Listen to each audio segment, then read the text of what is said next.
Et puis Marseille, malheureusement. Marseille, 17e, je pense, à la lutte.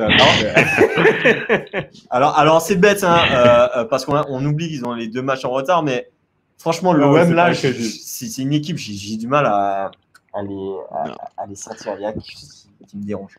Mais probablement qu'ils seront ils vont rester dans la première partie. Ils vont se battre entre la 6e, ils vont se battre pour la 4e place, mais je les vois flancher sur la fin. Ouais, Marseille, ce sera le ventre mou. Ce sera la boule à baisse.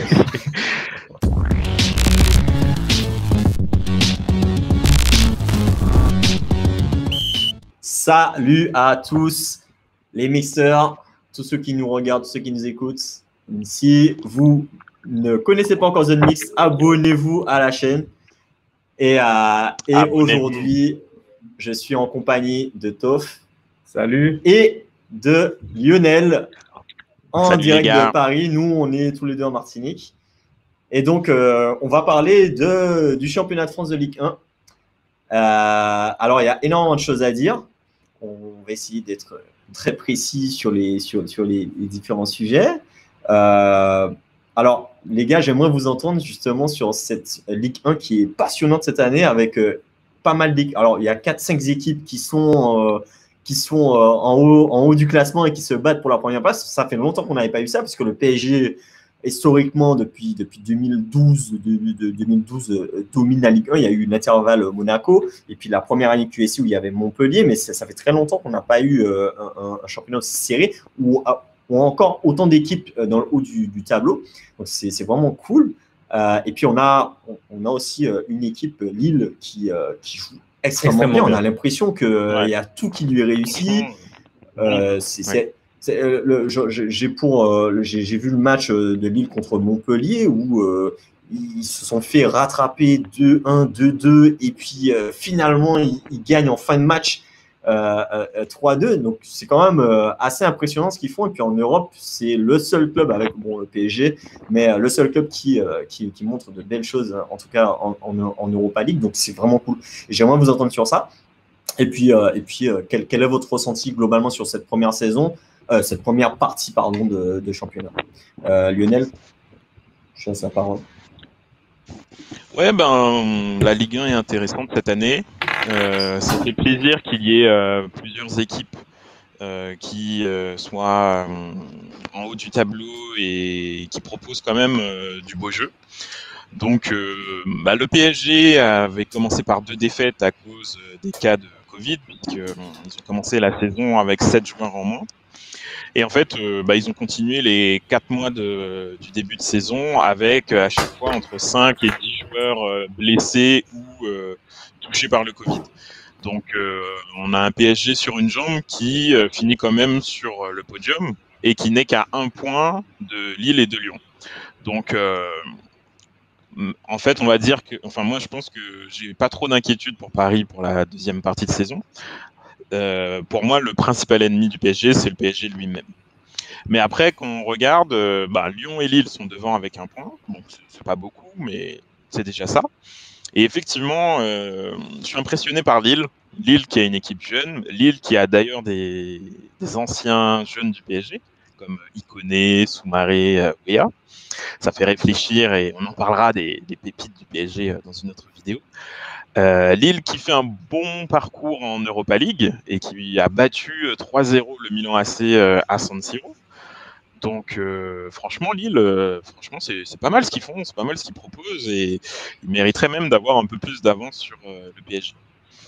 Et ensuite, il y a Lyon qui n'est pas en Ligue des Champions cette année, mais qui en Ligue 1 fait le job et premier ex-aequo avec Lille. Donc ça s'annonce passionnant pour la suite. Faut pas oublier Rennes qui a fait n'importe quoi en Ligue des Champions. Ils n'ont pas été bons pour moi. Pour le coup, je suis déçu de Rennes parce que pour moi, Rennes et Lille c'était un peu le même niveau l'année dernière et là cette année, Lille a vachement progressé et Rennes a un peu plafonné. Et puis il y a Marseille, mais Marseille pour moi, ils ont fait shit, c'est-à-dire ils étaient le futur leader, puisqu'ils avaient 2 matchs en retard. Ils ont toujours ces 2 matchs en retard, mais là, il y a un petit... Ils ont le même nombre de points. Écart. il y a un petit écart de points qui s'est créé avec le podium. Et en plus, les 2 matchs en retard, j'avais regardé récemment, il me semble que c'est contre Lens et contre Nice. Donc, c'est pas non plus c'est pas assuré qu'ils attrapent les 6 points. Donc, passionnant la Ligue 1 cette année. Et puis, on verra ce que ça va donner avec Pochettino qui remplace Tourelle. Pour moi, le PSG sera champion, mais ça dépend de plein de choses. Et il faut surtout que le PSG soit sérieux parce qu'il y a Lille et Lyon cette année qui sont pas mal.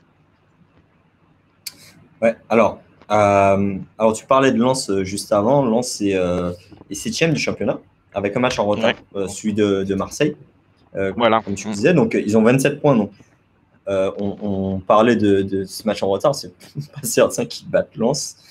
Et puis Nice, c'est Nice. Nice n'est pas très très en forme en ce moment, mais bon, ça reste quand même une équipe compétitive, quand même, qui a des ressources, qui a de la ressource en tout cas à voir. Très très très bon résumé. Toi, t'en penses quoi, Toff, de ce début de première partie de championnat? Pareil, un peu comme Lionel, je suis agréablement surpris. Il y a de la bagarre. Il y a une très bonne, un peu comme tu le disais, Lionel, une très très bonne équipe de Lille qui joue très très bien.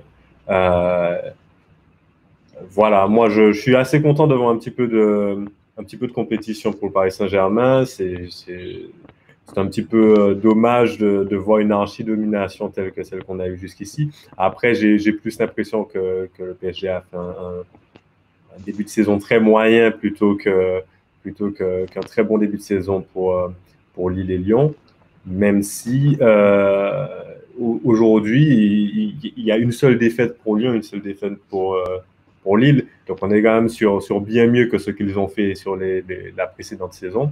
Lyon, apparemment, en tout cas, j'ai lu récemment que Lyon fait son meilleur début de saison depuis 13 ans. Donc, c'est quand même assez énorme. Alors, pas à dire qu'ils sortiront de la saison avec le même type de résultat que ce qu'ils avaient à l'époque, mais c'est quand même encourageant. Moi, je trouve ça bien. Je suis assez satisfait de tout ça. Ça donne envie de voir ce que pourra faire Lyon en revenant en Europe l'an prochain, parce que je pense qu'il n'y a aucune question à ce propos. Lyon devrait être de nouveau en Europe. Et voilà, le Paris Saint-Germain aura à cravacher. Et voilà. Alors, les grosses interrogations, moi, c'est vraiment pour Marseille. Marseille que je voyais comme un gros challenger en tout début de saison, avec un début de saison effectivement tonitruant, et avec cette petite excuse effectivement des 2 matchs en retard. Oui, non, mais Marseille est 3e, mais en fait ils sont premiers. Oui, parce que si tu gagnes pas les matchs que tu n'as pas en retard, voilà, ça va pas te servir à grand chose. Ça n'a pas de sens. Et Marseille effectivement a probablement plafonné. Marseille n'est pas énorme.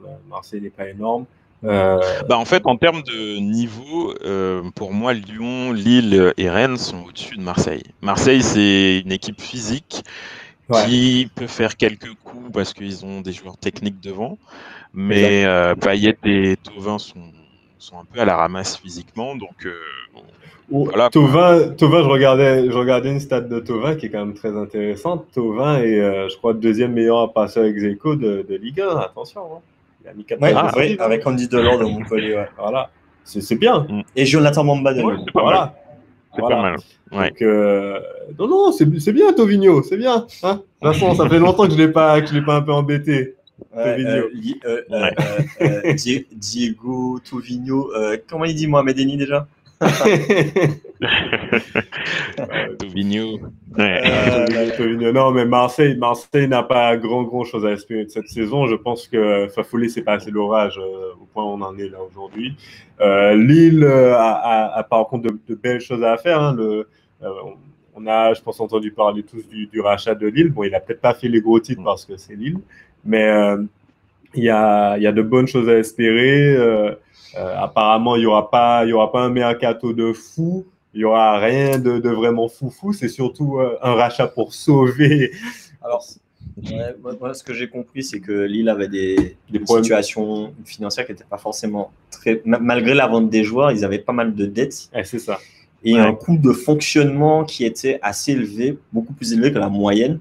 Donc, finalement, les transferts permettaient de combler les pertes Tu veux dire que les 80 millions de PP à Arsenal, qui est l'une des plus grosses douilles, qui est l'une des plus grosses douilles du marché de l'année dernière, n'a pas permis de renflouer les caisses, c'est ça? Non, tu dis de l'année dernière? Non, moi j'y crois toujours pas. Ça a renfloué les caisses, mais pas au point qu'ils aient de la surface financière pour pouvoir espérer des choses, tu vois, investissement, pas de la surface. Ils n'ont pas de surface d'investissement, ils sont ric-rac, quoi. Et le problème, c'est que comment dire, là, Lille, l'investisseur qui arrive, c'est un fonds d'investissement, de ce que j'ai compris, et ils ne sont pas là pour perdre de l'argent. Et sachant que Campos, qui est quand même, il faut le dire, un peu l'artisan de tout ça, sportivement, il s'en va aussi. Pourquoi? Moi, je conseille à Marseille de le prendre. Je dis ça comme ça. On pourrait peut-être faire des choses sympas. Et donc, si Marseille écoutait nos conseils, ce serait... Et le fonds a missionné Olivier Létang. Et Létang il est peut-être pas très bon en sportif pour dénicher des bons joueurs, mais c'est un bon gestionnaire. Il était au PSG, il bossait sur toute la partie administrative, finance avec Leonardo, et à Rennes aussi. Donc c'est peut-être pas mal qu'il arrive à Lille pour gérer. Visiblement, Lopez a fait n'importe quoi en termes de finances, donc c'est bien que Létang arrive pour un peu nettoyer tout ça. Ouais, de ce que j'ai lu, effectivement, des entretiens, enfin en tout cas de ce qu'a communiqué Létang à la presse, c'est le mec, on sent que peut-être que sportivement, ça n'a pas changé quoi que ce soit, mais le mec, il est venu remettre de l'ordre. Donc, très bien. Après, pour Lille, il faut espérer qu'ils puissent garder leurs meilleurs joueurs. Parce que par rapport à ce que tu dis, Mathieu, on ne sait pas. Enfin, si l'aspect financier est vraiment critique à Lille, ils seront tentés de vendre certains joueurs au mercato d'hiver. J'ai entendu que Bamba était la proie de certains clubs, donc il faut voir. Ils ont des assets. Ils ont notamment le Turc, l'attaquant qui prend de la valeur, là. Il y a Sisi, c'est ça?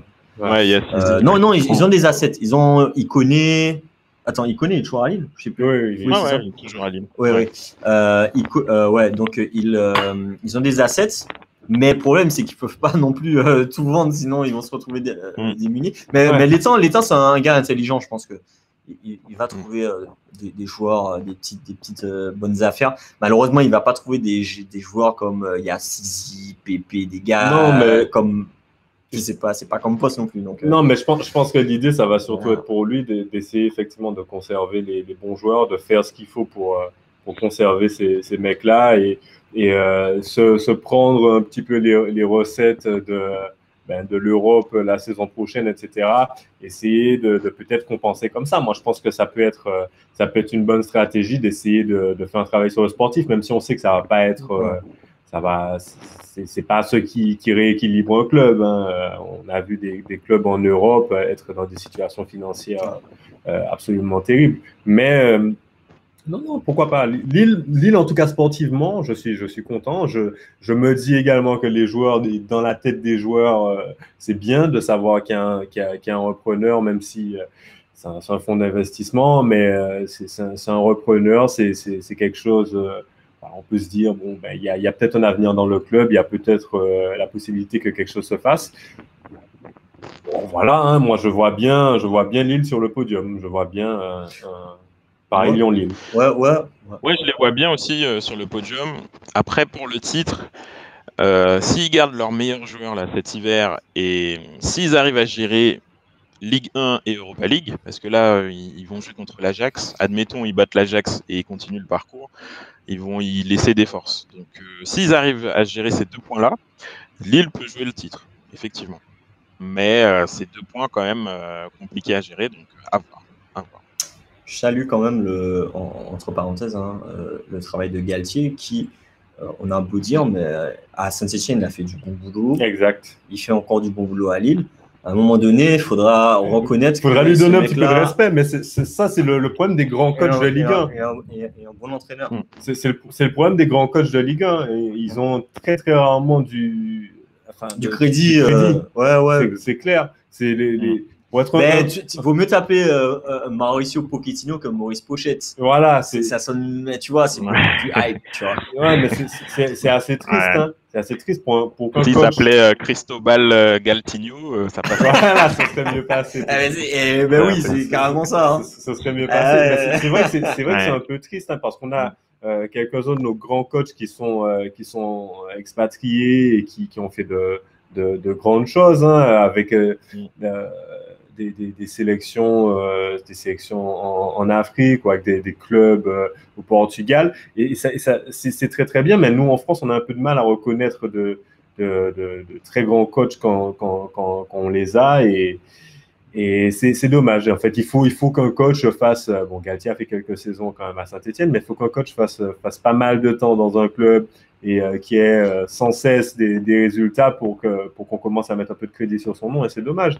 Je ne dis pas que tout le monde doit être un Giroud et passer 50 ans dans un club, mais je pense qu'on devrait quand même commencer à... Enfin, je ne comprends pas pourquoi Galtier n'est pas, par exemple, dans les discussions quand on parle de renouvellement d'entraîneurs sur des grands clubs anglais, par exemple. Enfin, je ne vois pas pourquoi. Ça viendra. Là, il fait une bonne campagne européenne. On va voir ce que ça va donner. Et puis là, en Ligue 1, son équipe est compétitive. On verra bien. C'est vrai que, admettons, il emmène Lille en finale de l'Europa League. Là, les clubs anglais, espagnols vont commencer à s'intéresser à lui. Bon, c'est bien intéressant. Puisque déjà, il entraînait Saint-Etienne avant. Ouais, mais voilà, justement, c'était peut-être ça qui a gêné sa progression, c'est qu'il entraînait Saint-Etienne avant, qui n'est pas le gros club français.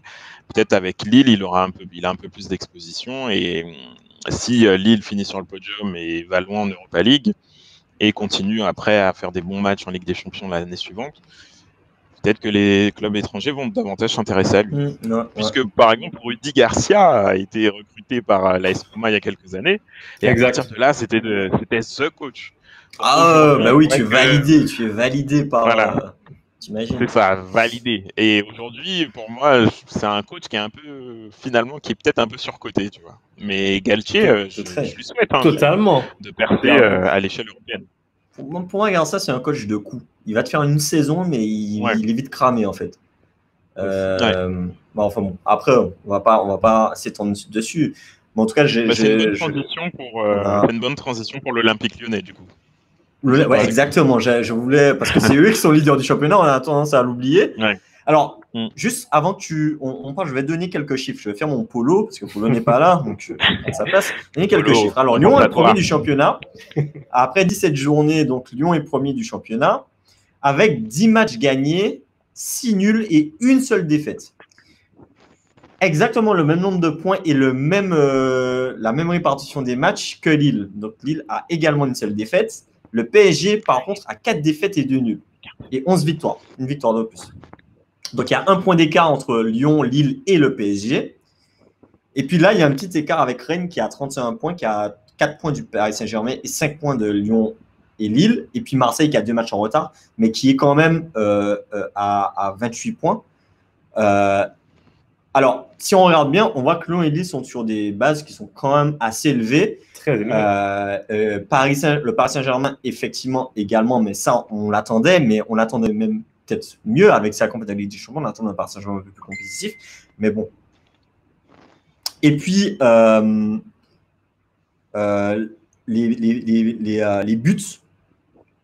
Donc là, on a 34 buts marqués pour Lyon, 31 buts marqués pour Lille, et 39 buts marqués pour le Paris Saint-Germain. Tous les autres sont à moins de 30 buts. Donc, en termes de stats, on voit que ces 3 clubs-là sont sur des niveaux qui sont ceux de champions. C'est ça. Mais d'ailleurs, tu pourras vérifier également, mais je crois que Lyon et Lille, c'est la 2e et la 3e défense également. Donc, il y a un top 3 cette saison, et qui, je pense, va se dessiner, va se poursuivre tout au long de la saison. Il n'y a aucun souci à ce niveau. Et je trouve que c'est bien. Je préfère un top 3 à une saison comme avant, avec Paris tout en haut et un 2e championnat en dessous. Donc, non, c'est bien. Et puis, en plus, pour moi, c'est les 3 meilleures équipes du championnat. Et c'est une bonne nouvelle qu'elle soit sur le podium et il faut espérer qu'elle continue comme ça. Comme ça, l'année prochaine, en Ligue des Champions, on aura des vrais clubs français. On n'aura pas un Marseille ou un Rennes ou un autre qui gâche les places UEFA. C'est gâcher, arrêtez de gâcher. Arrêtez de prendre les places des gens. Voilà, Lyon, je ne suis pas fan de cette équipe, mais c'est une équipe qui joue bien en Europe. Donc il faut qu'elle soit sur le podium. Et Lille, pareil. Lille, pareil, il y a du bon boulot qui est fait, il y a des bons joueurs. Donc c'est une belle histoire et je pense que la Ligue Europa, en plus, c'est un bon entraînement pour eux. Et pour que l'année prochaine, en Ligue des Champions, ils soient performants. Alors moi, je me mouille un petit peu, mais je pense vraiment que Lille a de bonnes chances de remporter la Ligue Europa cette saison.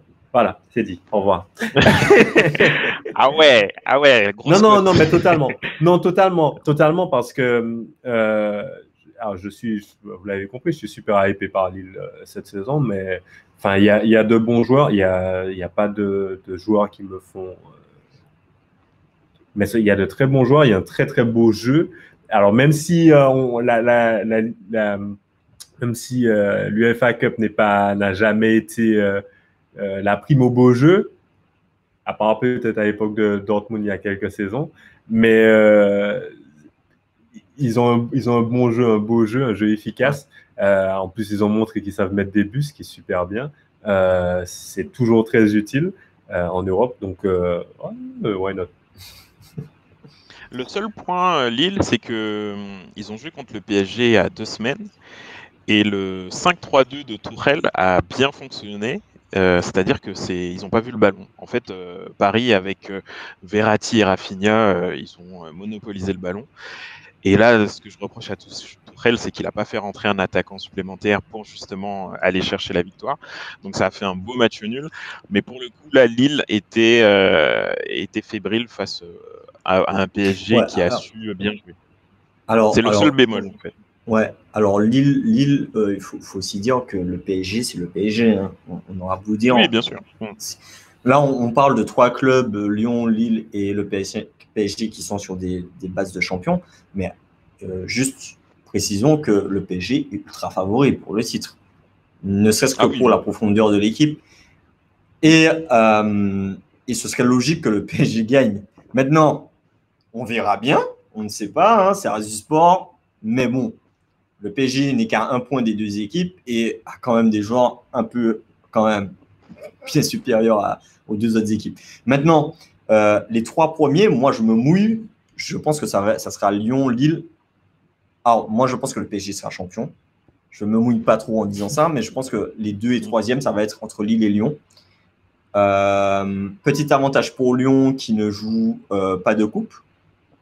Ils sont plus frais. Maintenant, moi, l'année prochaine, j'ai ces 3 clubs-là en Ligue des Champions. Je suis content. Pareil. Alors, on a tous envie de voir ça. On en a marre. On en a marre de Marseille. Tu vois, le problème, c'est que Marseille, c'est bon. Moi, j'aime bien l'OM. Le problème, c'est que ce qu'ils nous ont montré en Ligue des Champions, on voit qu'ils sont pas à leur place. Ils sont pas. Voilà, ils sont pas. Enfin, c'est malheureux, mais ça m'attriste énormément parce que c'est un club c'est le seul club qui a gagné la Ligue des Champions et ils font des campagnes à chaque fois qu'ils vont en Ligue des Champions, ils font des campagnes catastrophiques. Donc à un moment donné, stop. Mais écoute, si l'OM gagne sa place sur le terrain, moi j'ai aucun problème avec ça. Hein. Jusqu'après, ils fassent le boulot, quoi.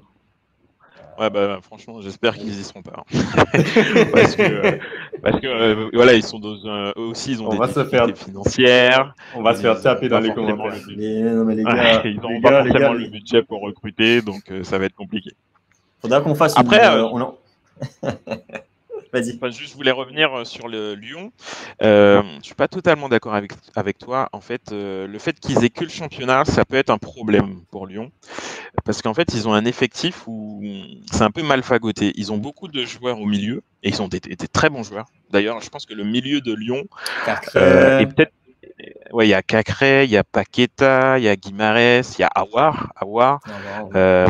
Il y en a d'autres. Et limite, le milieu de Lyon est peut-être meilleur que celui du PSG aujourd'hui. Parce qu'au PSG, tu as Verratti, Rafinha, et puis après, tu as des joueurs qui me saoulent et qui sont moins moyens. Genre Herrera, bon, ça va. voilà, c'est moyen. Paredes, c'est moyen. Gay, c'est moyen. Danilo, c'est moyen. Mais Lyon a déjà 4 gros milieux et il y en a d'autres encore. Et en fait, il y en a même trop. Et quand il n'y a qu'un seul match dans la semaine, ça va créer des tensions parce qu'il y aura une grosse concurrence. Et en plus de ça, Lyon, c'est une équipe qui est un peu condescendante, c'est-à-dire quand ils vont jouer à Brest ou à Dijon, ils prennent un peu les équipes de haut, tu vois. Donc Lyon, il va falloir qu'ils fassent attention à ça parce qu'ils ont une grosse équipe, mais il va falloir aller le chercher ce podium parce qu'ils ont tendance à perdre des points bêtement. Donc faut voir. Mais Alors, pour moi, ils ont un gros milieu, mais en défense et en attaque, il suffit qu'il y ait un absent et là ça devient compliqué. Bah alors en attaque, ils ont Toko Ekambi, Kadewere et Memphis Depay. Memphis Depay, il a 8 buts. Alors Depay a 8 buts. Faut pas compter. Il est 4e meilleur buteur. Alors 8 buts, il a quoi, Ekambi. 4 pénaltys, 5 pénaltys? C'est Monsieur pas, je sais pas Pénaud. le détail. Ouais, C'est mais Monsieur il met des Pénaud. beaux pénaux, il met des Panenka, etc. Ouais, c'est stylé.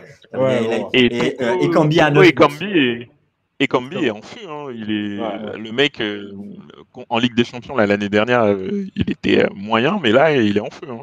Et le petit Kadewere, là, révélation du championnat, il est pas mal. Hein. Il marque des buts. Donc, ouais. Moi, franchement, ces 3 équipes-là, bah, je mets à part le PSG, ces 2 équipes-là, Lyon et Lille, là, j'aime bien. Lyon m'a fait kiffer en Ligue des Champions cet été. Là, j'ai envie de voir Lyon compétitif. J'ai envie de revoir le Lyon, tu vois, ultra compétitif, qui n'a peur de personne, qui va. Ça, j'adore. Cette équipe, elle me fait plaisir. Et puis Lille, le jeu, on en a parlé. Je suis hypé là pour cette deuxième partie de saison. Franchement, faut juste savoir sur quelle chaîne on va pouvoir voir les matchs, hein, puisque Media. Ah ouais, ça, c'est ça. Donc, on n'en a pas parlé, mais on peut rapidement faire un aparté sur ça. Là, on ne sait pas trop comment. Alors, est-ce que vous avez des informations au niveau de téléfoot? Est-ce qu'ils vont continuer de diffuser les matchs là en janvier, ou comment ça va se passer? En fait, à la base, oui, voilà, ils vont continuer de diffuser tant qu'il n'y a pas de repreneur, au plus tard jusqu'à fin janvier normalement. Parce que là, la chaîne ferme en décembre, mais il n'y a pas encore eu de repreneur officiel. Donc, tant que c'est pas acté, ils continuent de diffuser les matchs. Mais je ne sais pas jusqu'à quand exactement. Il me semble qu'il y a une rallonge possible jusqu'à fin janvier, mais je n'en suis pas sûr.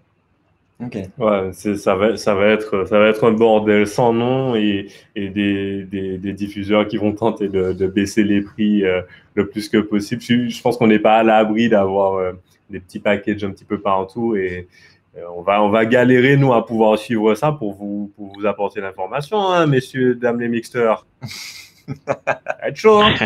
Abonnez-vous s'il vous plaît. Ça va être compliqué. Ouais. Non, sacré problème. Et puis au niveau des finances, d'aller dans les stades, hein. D'aller dans les stades avec nos attestations, carte de presse, zone libre. Ouais, puis les clubs là commencent à avoir des difficultés financières, forcément. Les revenus sont en baisse.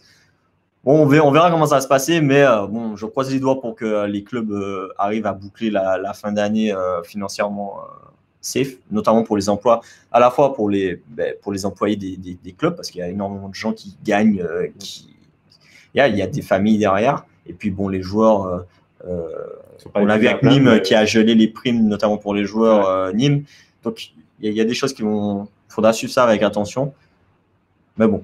Et d'ailleurs, je pense à Rennes qui a fait un procès à son assureur par rapport justement au Covid.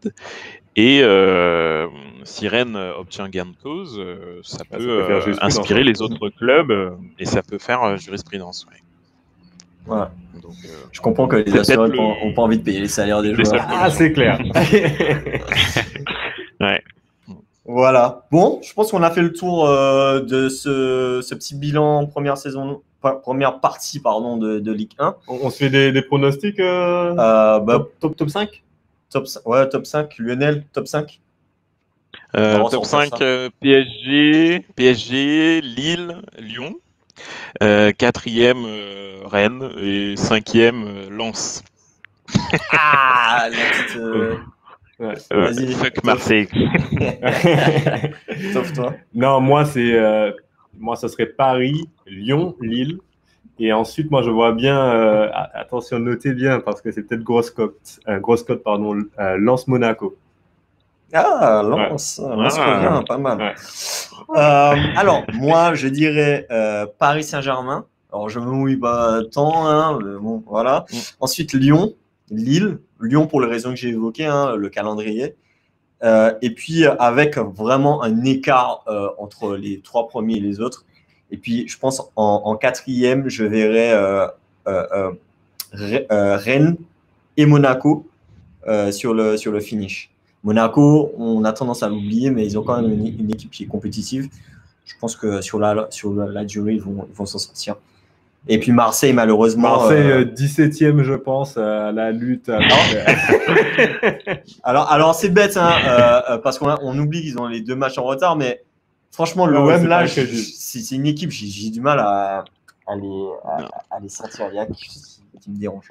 Mais probablement qu'ils seront ils vont rester dans la première partie. Ils vont se battre entre la 6e, ils vont se battre pour la 4e place, mais je les vois flancher sur la fin. Ouais, Marseille, ce sera le ventre mou. Ce sera la boule. C'est dur. Non, mais ce sera entre 6e et 9e. Bon, messieurs, on a fait le tour. Je pense qu'on a pas mal parlé foot là. En commentaire, n'hésitez pas à donner votre avis, à liker, partager, à vous abonner. Subscribe. Et puis on va se retrouver très bientôt pour des sujets foot là, parce que là l'actualité va s'accélérer dans les jours qui viennent là, avec 2021. Et puis voilà quoi. Voilà. Merci à tous. Voilà. Allez, ciao. Ciao.